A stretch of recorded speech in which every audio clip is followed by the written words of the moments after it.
come now to the 10 plagues. And this is super interesting because I have seen this done both in a very silly, fun way and in very serious ways. And quite frankly, I've also done both at different Seders at different years. Many of you have probably seen what we call the plague bags, where different companies sell a bag and each bag will have something in it that represents one of the plagues. So like sunglasses for darkness, for example. And then there's other things much more serious, which maybe will ask people around the table to go around and talk about what is a modern day plague in your life? What are the plagues that we're facing?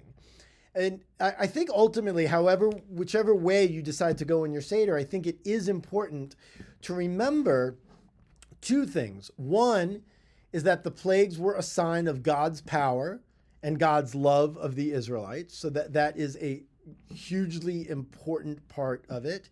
And the second important part is the one that sometimes goes more unnoticed, which was that even though God punished the Egyptians, and so much so that God killed the firstborn male of the Egyptians, God was also sad about it. God yells at the Israelites saying, "How can you be singing when my children are drowning?" Namely, the Egyptians.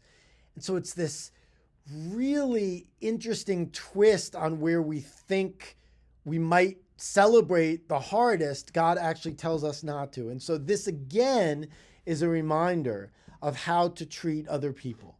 That we were strangers in the land of Egypt. We know what that means. And therefore we don't treat others like that, even those that have treated us that way or do treat us that way.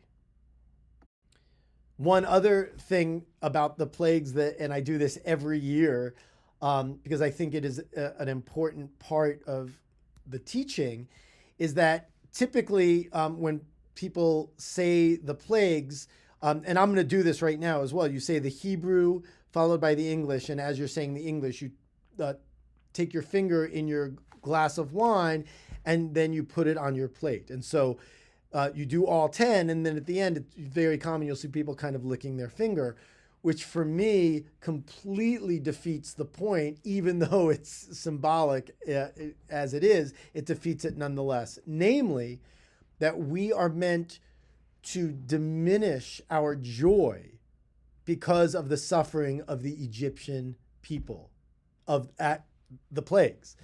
And so you'll see, first of all, I very much explicitly, before we say it, say, please don't lick your finger afterwards. And I give that teaching. And then we go through with all 10 plagues, which I will do now. Dam, blood. Tzifardea, frogs. Kinim, lice. Arov, wild beasts. Dever, cattle plague. Shechin, boils. Barad, hail. Arbeh, locusts. Choshech, darkness. Makat bechorot, death of the firstborn.